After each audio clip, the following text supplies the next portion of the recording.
Quand vient le moment de saisir notre texte ou de travailler sur notre texte, la mise en forme, la mise en page, etc., Word nous offre différents outils, différentes options qui peuvent nous aider pour faire la saisie ou modifier notre texte.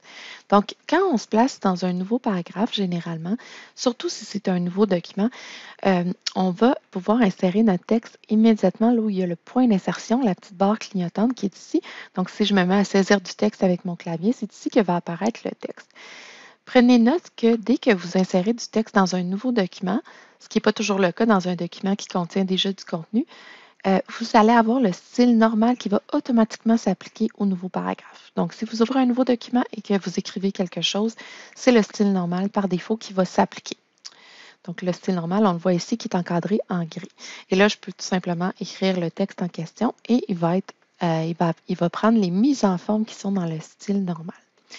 Très important de se rappeler que dans Word, toute ligne, tout texte qui se termine par l'appui sur la touche Entrée est considéré comme un paragraphe, même une ligne vide. Donc, par exemple, ici, je vais mettre une ligne vide. Ça, c'est un paragraphe, ça aussi et ça aussi. Pour vous aider à comprendre ça, je vais afficher les caractères masqués. Les caractères masqués s'affichent à l'aide du petit bouton dans le ruban Accueil. Dans le groupe d'options Paragraphe, vous avez une espèce de petit P inversé comme ça.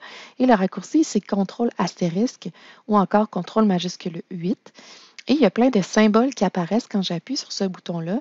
Inquiétez-vous pas trop. Si jamais ça vous dérange, vous appuyez à nouveau sur le bouton, ça va tout simplement disparaître. Donc, ça nous aide parce qu'on voit les marques de format, les caractères masqués. Et ça ici, ça veut dire que la touche Entrée a été appuyée. Il s'agit donc d'une marque de paragraphe. Donc, ça, c'est un paragraphe, ça aussi et ça aussi, parce que je vois la marque de paragraphe à la toute fin. Donc, c'est plus facile de le voir avec ces codes-là. Donc, pour l'instant, je vais les désactiver puis je vais les réactiver à l'occasion pour vous montrer différents symboles. Quand vous êtes à l'intérieur de Word et que vous effectuez une opération, par exemple, je vais mettre du surlignement jaune. Si je me suis trompée, je peux toujours annuler mon opération avec CTRL-Z ou l'appui sur la flèche qui pointe vers la gauche. Donc, c'est l'équivalent de CTRL-Z. Je peux faire directement avec mon clavier. Et je vais donc annuler l'opération que je viens de réaliser.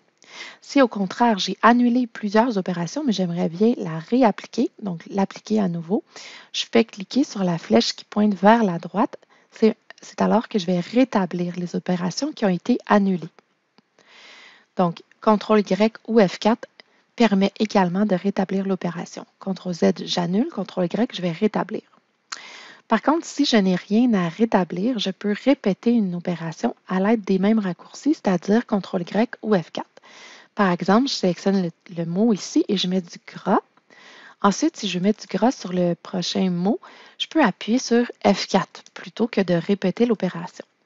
C'est pratique quand, pour faire quelque chose, on va dans une boîte de dialogue, par exemple, pour aller changer la couleur des caractères. Ensuite, plutôt que d'avoir à retourner dans la boîte de dialogue pour faire la même opération, je peux tout simplement appuyer sur F4 pour appliquer la même mise en forme. Et ça s'applique à presque tout ce qui est disponible dans Word. Parfois, vous allez entendre parler des espaces insécables. Les espaces insécables, c'est des espaces qui font en sorte que ce qui se trouve à droite et à gauche de l'espace insécable soit jamais séparé sur des lignes différentes. Par exemple, si on écrit un prix avec le signe de dollar, on ne veut pas que le 6,99 soit sur une ligne et le signe de dollar sur l'autre ligne. Donc ici, entre les deux, je vais insérer ce qu'on appelle un espace insécable. Pour insérer un espace insécable, on appuie sur CTRL majuscule espace. C'est le raccourci pour insérer un espace insécable. Je vous montre le caractère masqué. Donc ici, si j'agrandis un petit peu, je vais voir que les espaces normaux que j'ai faits avec ma barre d'espacement, ce sont des petits points noirs. Et quand j'ai utilisé le raccourci CTRL majuscule espace, c'est un petit cercle blanc. Donc, c'est la différence. Donc, ces espaces-là ici, celle-là ici, ou celle que je retrouve encore dans la date, comme ça, pour éviter de séparer les éléments sur des lignes différentes, ce sont des espaces insécables. Attention, il ne doit pas y avoir également un espace à côté d'un espace insécable, ce qui va annuler complètement l'utilisation de l'espace insécable. Donc, à l'occasion, vous aurez à insérer des espaces insécables à partir du raccourci CTRL majuscule espace. On peut également insérer des caractères spéciaux et des symboles à partir du menu ou du ruban Insertion. Tout au bout à droite du ruban, vous avez le bouton Symbole. À partir de celui-là, vous avez différents symboles. Les derniers qui ont été utilisés ou ceux qui sont là par défaut apparaissent. Si vous voulez tous les symboles disponibles, vous cliquez sur Autres symboles, ce qui va ouvrir une boîte de dialogue. À partir de la boîte de dialogue, vous avez deux onglets. Vous avez l'onglet Symboles et vous avez la liste des polices qui est installée sur votre ordinateur. Donc, vous pouvez choisir la police en question. Souvent, on va utiliser la police Winding pour insérer un symbole sous forme de dessin.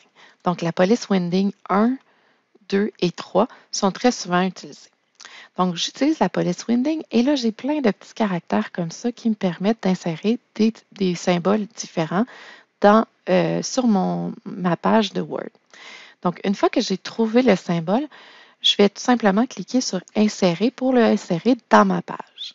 Et je peux me promener comme ça à l'intérieur de mon document pour insérer différents symboles avec le bouton Insertion.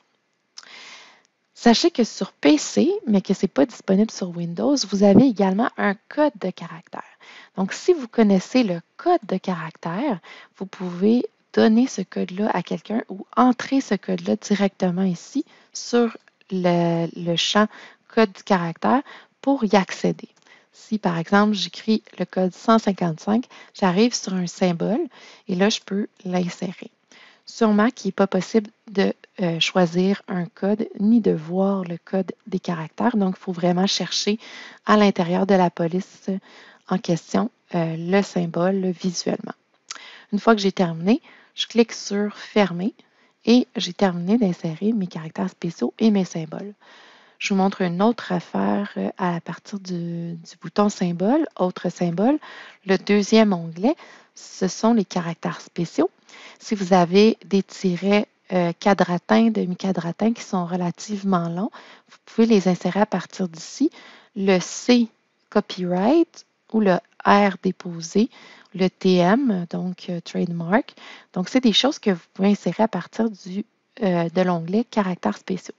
Et regardez ici, vous avez également la chance d'insérer des espaces insécables si jamais vous avez oublié le raccourci clavier. Pour insérer la date et l'heure, vous avez un menu dans l'onglet Insertion. Dans le groupe Texte, vous avez le bouton Date et heure. Et là, vous pouvez sélectionner le format de date ou d'heure que vous souhaitez insérer. Et ici, à droite, vous avez l'option Mettre à jour automatiquement si jamais vous voulez que cette date-là soit mise à jour chaque fois que vous ouvrez le fichier. Donc, si je clique Mettre à jour automatiquement et j'insère la date en question ici, ça va insérer la date ici. Et comment je sais que la mise à jour a été cochée? C'est quand je clique à l'intérieur, ça devient grisé comme ça. Ça veut dire qu'il s'agit d'un champ qui va se mettre à jour. Donc, l'équivalent peut être obtenu, par contre, on n'a pas le choix du format avec le raccourci Alt majuscule D. Je vais insérer la date du jour, mais c'est un champ qui va se mettre à jour. Ça s'insère un petit peu différemment et le format s'affiche comme ça. Si vous avez inséré l'heure, vous pouvez encore une fois passer par le bouton Date et heure et vous avez également le raccourci Alt majuscule H pour insérer l'heure qui est également un champ. Donc, c'est des possibilités que vous pouvez utiliser pour insérer la date et l'heure. Si vous arrivez en fin de page, plutôt que de faire l'appui sur la touche Entrée, comme ceci, pour passer à la page suivante, par exemple, donc là, ce n'est pas le cas ici, mais si j'appuie sur Entrée comme ça, pour avancer, ce n'est pas la façon idéale de le faire. Il existe une option dans Word qui permet d'insérer un saut de page. Pour le faire à partir du menu, vous allez dans l'onglet Insertion, vous cliquez sur le bouton, non, c'est dans l'onglet Mise en page, pardon, vous allez dans le bouton Saut de page et vous cliquez sur le bouton Page pour marquer l'endroit où commence la page suivante. Ça insère un code de champ quand on a les caractères masqués qui s'affichent, ça écrit Saut de page. Ça peut être obtenu également à l'aide du raccourci Contrôle-Entrée. Pour insérer du texte en colonne, on va utiliser la touche Tab. La touche Tab, c'est la touche qui est juste à gauche de la lettre Q sur le clavier. Avec les caractères masqués affichés, on va voir une flèche apparaître pour indiquer que j'ai appuyé sur la touche Tab.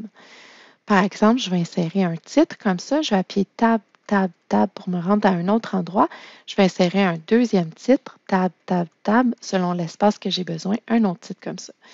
Quand vous allez sur la deuxième ligne et vous appuyez sur la touche Tab, vous allez vous assurer avec la touche Tab que votre texte va être bien aligné avec le texte de la colonne, de la ligne précédente.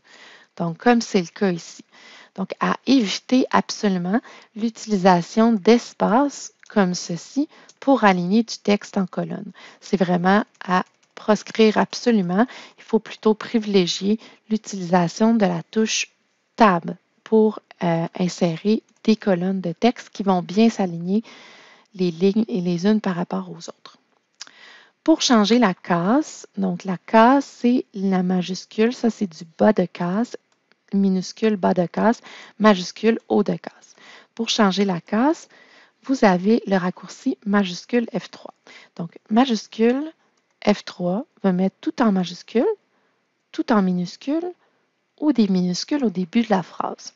Vous avez également dans l'onglet Accueil un bouton Changer la case et vous avez là deux options supplémentaires. C'est de mettre toutes les premières lettres des mots en majuscule ou d'inverser la case. Donc, je peux les activer à partir du bouton ici. Je vois une majuscule à chaque début de mot. Ou encore, j'inverse la case. Donc, je mets les majuscules en minuscules et les minuscules en majuscules.